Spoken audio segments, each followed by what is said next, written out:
Ետխորհրդային տարածության հակամարտությունները երբեմն անվանում են սառեցված։ Այսօր կխոսենք մի հակամարտության մասին, որը դրանցից թերևս ամենասառեցվածն է։ Այստեղ ռազմական գործողություններ չեն եղել ավելի քան 30 տարի, մարդիկ կարող են ազատ տեղաշարժվել եւ առևտուր անել միմյանց հետ։ Այնուամենայնիվ, այստեղ եւս իրավիճակը ամեն րոպե կարող է սրվել։ Խոսքը Մեզնեստրի հակամարտության մասին է։ Ինչպես եւ մյուս հետխորհրդային հակամարտությունները, այս հակամարտությունը եւս կարելի է համարել խորհրդային ազգային քաղաքականության հետևանք։ Այս հակամարտության արմատները տանում են դեպի 1940 թվական, երբ ստեղծվեց Մոլդովայի կամ ինչպես ասում էին խորհրդային տարիներին Մոլդավիայի խորհրդային սոցիալիստական հանրապետությունը։ Պատմականորեն ներկայիս Մոլդովայի տարածքի մեծ մասը մտնում էր Բեսարաբիա երկրամասի մեջ։ Բնակչության մեծամասնությունը կազմում էին մարդիկ, ովքեր խոսում էին ռումիներեն։ Ռումիներենը հնդեվրոպական լեզվախմբի ռոմանական ճյուղի լեզու է։ Ռումիներենը ֆրանսերենի, իտալերենի, իսպաներենի ազգականն է, սակայն նաև կրել է սլավոնական լեզուների ազդեցությունը, քանի որ ռումինները ապրել են սլավոնների հարևանությամբ։ Կրոնական պատկանելությամբ ռումինների մեծ մասը ուղղափառ քրիստոնյա են։ 1812 թվականին ռուս-թուրքական պատերազմի արդյունքում Բեսարաբիան միացվեց Ռուսաստանի կայսրությանը։ Բեսարաբիայից արևմուտք 1859 թվականին ստեղծվեց Ռումինիա պետությունը, որի բնակչության մեծամասնությունը ռումիններն էին։ Երբ ռուսական կայսրությունը փլուզվեց, հիմնականում ռումիններով բնակեցված Բեսարաբիան միացավ Ռումինիային, սակայն 1940 թվականին խորհրդային զորքերը մտան Բեսարաբիա եւ այն բռնակցվեց խորհրդային միությանը։ Այդ ժամանակ Բեսարաբիային միացվեց Դնեստրի գետի աջ ափը, որը դրանից առաջ մտնում էր ուկրաինական խորհրդային սոցիալիստական հանրապետության կազմի մեջ։ Այդ տարածքի բնակիչները հիմնականում սլավոններ էին, էթնիկ ռուսներ եւ ուկրաինացիներ, իսկ նրանց շրջանում ամենատարածված լեզուն ռուսերենն էր։ Ռումինալեզու Բեսարաբիան եւ ռուսալեզու Մեզնեստրը միավորվեցին։ Ստեղծվեց Մոլդավիայի խորհրդային սոցիալիստական հանրապետությունը։ ԽՍՀՄ փլուզման պահին Մոլդովայի բնակչությունը կազմում էր մոտ 3 միլիոն մարդ։ Նրանցից 64.5%-ը մոլդովացիներ էին, 13.8%-ը ուկրաինացիներ, 13%-ը ռուսներ։ Մոլդովայի տարածքում կար նաև մեկ այլ կոմպակտ բնակվող էթնիկ փոքրամասնություն՝ գագաուզները, ովքեր կազմում էին բնակչության 3.5%-ը։ Նրանց մասին կխոսենք մի փոքր ուշ։ Մոլդովացիները խոսում էին մոլդովերեն, որ ըստ էության նույն ռումիներենն է, պարզապես խորհրդային տարիներին նրա համար օգտագործում էր ոչ թե լատինական այբուբենը, ինչպես Ռումինիայում, այլ գյուրեղյանը։ Մեզնեստրում բնակչության մեծամասնությունը ռուսներ եւ ուկրաինացիներ էին, նրանց մեծ մասը ռուսախոս էին։ Մոլդովայի երկու մասերի միջև ժողովրդագրական տարբերություններին գումարվում էին նաև տնտեսական տարբերությունները։ Մոլդովայի մեծ մասն աչքի է ընկնում ագրարային տնտեսությամբ, մասնավորապես այստեղ տարածված է գինեգործությունը։ Մեզնեստրը ընդհակառակը արդյունաբերական խոշոր կենտրոն է։ Բացի այդ, խորհրդային տարիներին այստեղ էր տեղակայված խորհրդային զենքի խոշորագույն պահեստներից մեկը՝ Կոլբասնա գյուղի հարևանությամբ, որը գոյություն ունի մինչև այսօր։ 1980-ականների ավարտին, երբ խորհրդային միությունում հռչակվեց վերակառուցման գործընթացը, Մոլդովայում սկսվեց ազգային դեմոկրատական շարժում։ Այդ շարժման մասնակիցներից շատերը գտնում էին, որ Մոլդովան արհեստական պետական կազմավորում է, իսկ մոլդովացիները իրականում ռումին են։ Հետևաբար, ասում էին նրանք, Մոլդովան պետք է վերամիավորվի Ռումինիայի հետ։ Սակայն այդ հեռանկարը մեղմ ասած հրապուրիչ չէր Մեզնեստրի ռուսալեզու բնակչության համար։ Սկսեցին սրվել հակասությունները Մոլդովայի երկու մասերի միջև։ Կոնֆլիկտի համար անմիջական առիթ դարձավ լեզվի հարցը։ 1989 թվականի օգոստոսին Մոլդովայի Գերագույն խորհուրդն ընդունեց որոշում այն մասին, որ հանրապետության միակ պետական լեզուն հռչակվում էր մոլդովերենը։ Բացի այդ, մոլդովերենն այսուհետ պետք է գրվեր լատինատառ, այսինքն վերացվում էր հիմնական տարբերությունը ռումիներենի եւ մոլդովերենի միջև։ Մոլդովայում հզորանում էր ազգային շարժումը, որը պահանջում էր անկախություն, իսկ որպես վերջնական նպատակ միավորում Ռումինիայի հետ։ 1990 թվականի հունիսին Մոլդովան ընդունեց հռչակագիր ինքնիշխանության մասին։ 1991 թվականի գարնանը Մոլդովան, ինչպես եւ Հայաստանը, այն հանրապետություններից մեկն էր, որոնք բոյկոտեցին ԽՍՀՄ պահպանման հանրաքվեն։ 1991 թվականի օգոստոսի 27-ին Մոլդովան անկախություն հռչակեց։ Այս ամենին զուգահեռ Մոլդովայում իշխանության եկան քաղաքական ուժեր, որոնք իրենց հռչակել էին ազգային ժողովրդավարական։ Նախագահ դարձավ Միրչա Սնեգուրը, նախկին կոմունիստ, որն այժմ հանդես էր գալիս ազգային դիրքերից։ Այս ամենին զուգահեռ ուժեղանում էր անջատողական շարժումը Մեզնեստրում։ Այնտեղ զանգվածային դժգոհություններ առաջացան լեզվի մասին օրենքի ընդունումից հետո։ Մեզնեստրի ռուսալեզու բնակիչներին ամենևին չէր ոգևորում Մոլդովայի անկախության գաղափարը, առավել ևս Ռումինիայի հետ միավորման հեռանկարը։ 1990 թվականի սեպտեմբերին հռչակվեց Մեզնեստրի Մոլդովական խորհրդային սոցիալիստական հանրապետությունը։ Մոսկվան սկզբից սառն էր վերաբերվում Մեզնեստրի անջատողական շարժմանը, սակայն ժամանակի ընթացքում Մոսկվան սկսեց աջակցել Մեզնեստրի ռուսալեզու բնակչության տրամադրություններին, քանի որ դրանք խոչընդոտում էին Մոլդովայի անկախացման գործընթացը։ Որքան խորանում էր Խորհրդային Միության փլուզման գործընթացը, այնքան սրվում էին հակասությունները Մոլդովայի մայրաքաղաք Քիշնևի եւ Մերձնեստրի մայրաքաղաք Տիրասպոլի միջեւ։ 1990 թվականի նոյեմբերին տեղի ունեցան առաջին զինված բախումները, սակայն լայնամասշտաբ հակամարտությունը սկսվեց 1992 թվականի մարտին։ Հակամարտության մի կողմում մոլդովացիների զինված ջոկատներն էին, մյուս կողմում Մերձնեստրի զինյալները եւ նրանց օգնության եկած կամավորները։ Հետաքրքիր է, որ այդ կամավորների թվում կային ռուս եւ ուկրաինացի ազգայնականներ, ովքեր այլ հակամարտությունների դեպքում սովորաբար հայտնվում էին ռազմաճակատի հակառակ կողմերում։ Հակամարտության ելքի համար վճռական նշանակություն ունեցավ այն, որ Մերձնեստրի կողմից հանդես եկան այնտեղ գտնվող նախկին խորհրդային, իսկ այժմ ռուսական բանակի զորամասերը։ Մերձնեստրում էր տեղակայված 14-րդ ռուսական բանակը։ 1992 թվականին այդ բանակի հրամանատար նշանակվեց գեներալ Ալեքսանդր Լեբեդը, ով դրանից առաջ աչքի էր ընկել Աֆղանստանի պատերազմում, ինչպես նաև եղել էր Բաքվի խորհրդային կայազորի ղեկավարը։ Լեբեդը հրաման տվեց կրակ բացել մոլդովական զորամասերի վրա,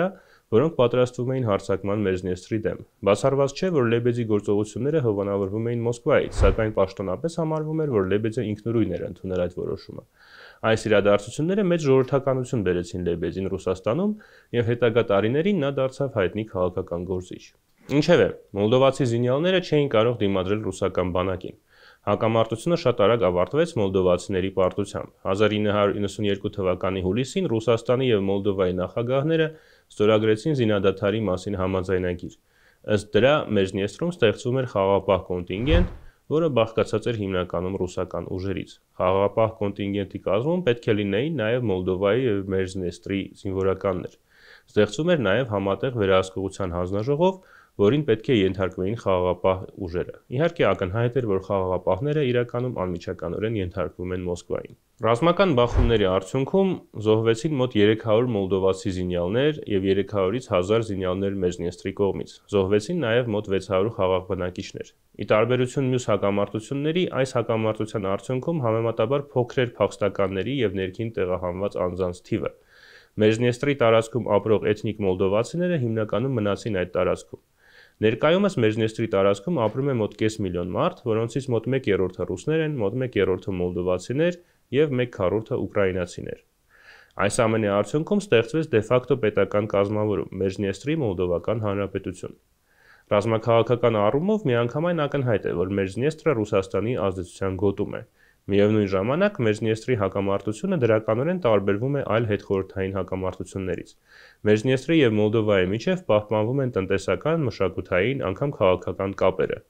Նրանց միջև սահմանը չի վերածվել ռազմաճակատի, ինչպես դա եղել է օրինակ Արցախի կամ Հարավային Օսիայի դեպքում։ Մերձնեստրի բնակիչները կարող են ազատորեն մեկնել Մոլդովա եւ հակառակը։ Ավելին, Մերձնեստրի բնակիչներից շատերն ունեն նաեւ Մոլդովայի անձնագիր, թեև Քիշնևը լեգիտիմ չի համարում Մերձնեստրի պետական մարմինները, Քիշնևի եւ Տիրասպոլի միջև տեղի են ունենում շփումներ զանազան տեխնիկական հարցերի կարգավորման շուրջ եւ անգամ ստորագրվում են փաստաթղթեր։ Մեզ կարող է տարօրինակ թվալ, բայց Մերձնեստրի տարածքում անցկացվում են ոչ միայն Մերձնեստրի չճանաչված հանրապետության ընտրությունները, այլև Մոլդովայի համապետական ընտրությունները։ Էլ ավելի սերտ են տնտեսական կապերը։ Մերձնեստրում արտադրված ապրանքները մոլդովական ապրանքների անվան տակ արտահանվում են տարբեր երկրներ, այդ թվում Եվրամիություն։ Ավելին, Մերձնեստրի սպորտային ակումբները շարունակում են հանդես գալ մոլդովական առաջնությունների ներքո։ Այսպես, Մերձնեստրի մայրաքաղաք Տիրասպոլի ֆուտբոլային թիմը Շերիֆ անունով հանդես է գալիս Մոլդովայի ֆուտբոլային առաջնությունում։ Ավելին, երբեմն Մոլդովայի ֆուտբոլային հավաքականի մասնակցությամբ խաղերը տեղի են ունենում Մերձնեստրի տարածքում գտնվող մարզադաշտերում։ Ինչպես եւ մյուս հետխորհրդային հակամարտությունների դեպքում, Մերձնեստրի հակամարտության լուծման որոնումները շարունակվում են տասնամյակների ընթացքում։ Դրանք հիմնականում տեղի էին ունենում այսպես կոչված 5+2 ձևաչափի շրջանակներում, որտեղ ընդգրկված էին Մոլդովան, Մերձնեստրը, Ռուսաստանը, Ուկրաինան եւ ԵԱՀԿ, իսկ Եվրամիությունը եւ ԱՄՆ-ն հանդես էին գալիս որպես դիտորդ։ Կային պահեր, երբ թվում էր, թե հակամարտությունն իրոք մոտ է հանգուցալուծմանը։ Այդպիսի պահ եղավ 2003 թվականին, երբ Ռուսաստանը ներկայացրեց այսպես կոչված Կոզակի պլանը կամ Կոզակի մեմորանդումը։ Այն հեղինակվել էր Ռուսաստանի նախագահի վարչակազմի ղեկավարի տեղակալ Դմիտրի Կոզակի կողմից։ Այս պլանը որոշ չափով նման էր այն առաջարկին, որը շրջանառվել էր 90-ականների երկրորդ կեսին Ղարաբաղյան հակամարտության կարգավորման շրջանակներում եւ հայտնի էր որպես ընդհանուր պետության տարբերակ։ Ըստ Կոզակի պլանի Մերձնիեստրը պետք է Մոլդովայի հետ կազմեր դաշնային պետություն, ընդ որում Մերձնիեստրը ստանալու էր բավականին լայն լիազորություններ։ Ռուսական զորքերը պետք է մնային տարածաշրջանում անցումնային ժամանակաշրջանի ընթացքում, բայց պետք է դուրս բերվեին ամենաուշը 2020 թվականին։ Թվում էր, թե այս տարբերակը նպաստավոր է երկու կողմերի համար։ Բացի այդ, Մոլդովայի ղեկավարն այն ժամանակ կոմունիստական կուսակցության առաջնորդն էր Վլադիմիր Վորոնինը, ով համարվում էր ռուսամետ գործիչ, սակայն մոլդովացիներին անհանգստացնում էր, որ այդ տարբերակի իրագործման պարագայում Մոսկվան ձեռք էր բերելու չափից ավելի մեծ ազդեցություն Մոլդովայի ներքին եւ արտաքին քաղաքականության վրա։ Ըստ էության, ունենալով ազդեցություն Մերձնիեստրում, Մոսկվան ստանում էր վետոյի իրավունք Քիշնևի կողմից կայացվող ցանկացած լուրջ որոշման վրա։ Արդյունքում Կոզակի պլանը մերժվեց։ Ինչպես եւ այլ հետխորհրդային երկրների պարագայում, Ռուսաստանի դժգոհության առիթ էր Մոլդովայի ձգտումը ինտեգրվել Եվրամիության հետ։ Աշխարհաքաղաքական առումով Մոլդովան համեմատաբար ավելի նպաստավոր դիրքեր ուներ, քան մյուս յետխորհրդային պետությունները, առավել ևս, որ 2007 թվականին Եվրամիության անդամ դարձավ Մոլդովայի բարեկամ պետությունը Ռումենիան։ Մոլդովայի քաղաքացիներից շատերն իրենց երկրի ապագան տեսնում էին Եվրամիության հետ ինտեգրման մեջ, սակայն Եվրամիության հետ ինտեգրմանը խանգարում էր հատկապես երկու հանգամանք՝ լայնատարած կոռուպցիան եւ չլուծված հակամարտությունը։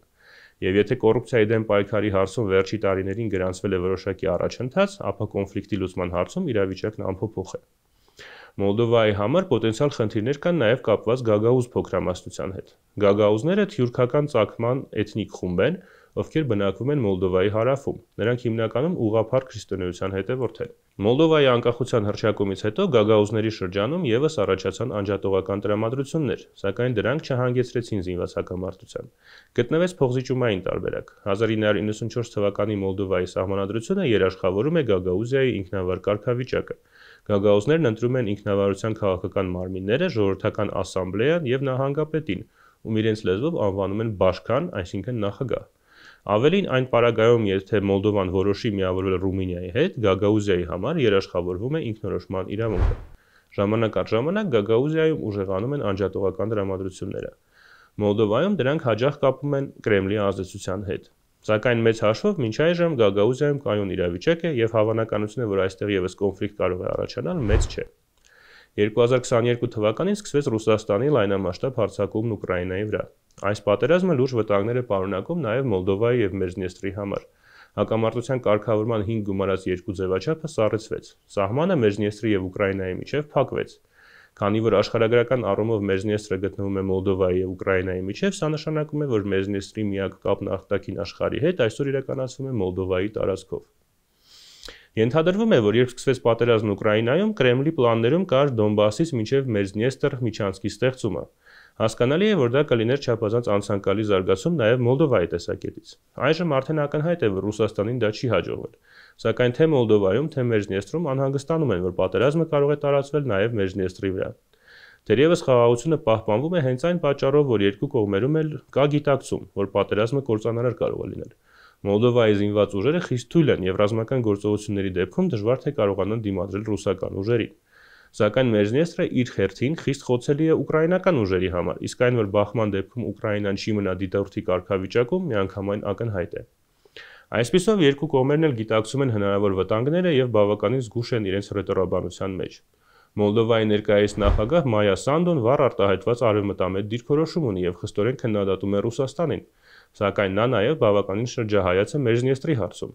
Հավանաբար Մոլդովայում համարում են, որ Ռուսաստանի պարտության դեպքում Մերձնիեստրի քաղաքական վերնախավն այսպես թե այնպես ստիպված կլինի գնալ փոխզիջման։ Հետևաբար կարիք չկա իրավիճակը սրել, այլ պետք է պարզապես սպասել։ Մերձնիեստրի ղեկավարներն իրենց հերթին փորձում են ամեն ինչ անել, որ պահպանվի այն բարենպաստ վիճակը,